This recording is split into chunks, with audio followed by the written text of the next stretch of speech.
মণ্ডল সভাপতিকে সম্মান জানানোর দিন তুমুল গন্ডগোলের সৃষ্টি হলো কাকদ্বীপের বিজেপি পার্টি অফিসে। এদিন অফিসের ভেতরে চেয়ার ভাঙাভাঙি সহকর্মীদের মধ্যে ঠেলাঠেলি পর্যন্ত হয়।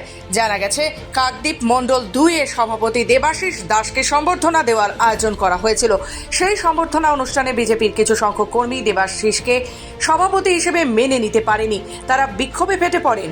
এরপরেই তুমুল গন্ডগোল শুরু হয়ে যায়। বিজেপি কর্মীদের অভিযোগ 2014 সাল থেকে 2018 সাল পর্যন্ত সিপিএম এর জয়ী সদস্য ছিল দেবাশিস, তাই কিছু সংখ্যক বিজেপি কর্মী তাকে মেনে নিতে পারেননি। যদিও বিজেপির নেতৃত্বের দাবি বিষয়টি একেবারেই আভ্যন্তরীণ, পার্টি অফিসে বসেই মিটিয়ে নেওয়া হবে। এটা সেই রকম কোনো গন্ডগোল নয়। তবে তৃণমূল কংগ্রেসের পক্ষ থেকে বিষয়টিকে বিদ্রূপ করা হয়েছে। তৃণমূল কংগ্রেসের দাবি এটা পদের জন্য কোনো গন্ডগোল নয়, নিজেদের আখির গোছাতেই সবাই ব্যস্ত হয়ে পড়েছে, তাই এই গন্ডগোলের সৃষ্টি হয়েছে।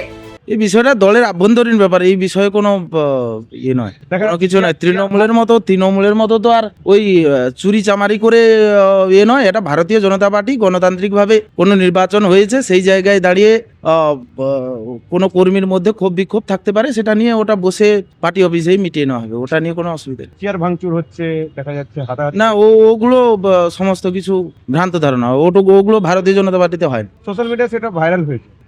সোশ্যাল মিডিয়ায় কি ভাইরাল হয়েছে ওগুলো নিয়ে তো ইয়ে নয়। যদি কোনো বিক্ষিপ্ত কর্মীরা গিয়ে করে থাকে, সেটা দলের আভ্যন্তরীণ বিষয়, সেটা আমরা দলের মধ্যেই মিটিয়ে নেব। এই বিষয়ে আমাদের তো আর কিছু বলার নেই। গোটা বাংলা জুড়ে আমরা যে দিদি এবং অভিষেক বন্দ্যোপাধ্যায় যে প্রকল্পভাবে চালিয়ে যাচ্ছে, যেভাবে সংগ্রাম চালিয়ে যাচ্ছে, তাতে এদেরকে দূরবীন দিয়েও খুঁজে পাওয়া যাচ্ছে না। আর কাকদ্বীপের কথা এদের যে আজকের পার্টি অফিসে যে গণ্ডগোল, যা সমস্যা লেগেছে, এদের কোনো পদের ব্যাপার না। এদের হচ্ছে নিজেদেরই ভাগবাটোয়ারা নিয়ে এরা নিজেরা আকর কুচানোর জন্য ব্যস্ত, এই জন্য এদের এত বড় একটা গণ্ডগোলের সৃষ্টি হয়েছে।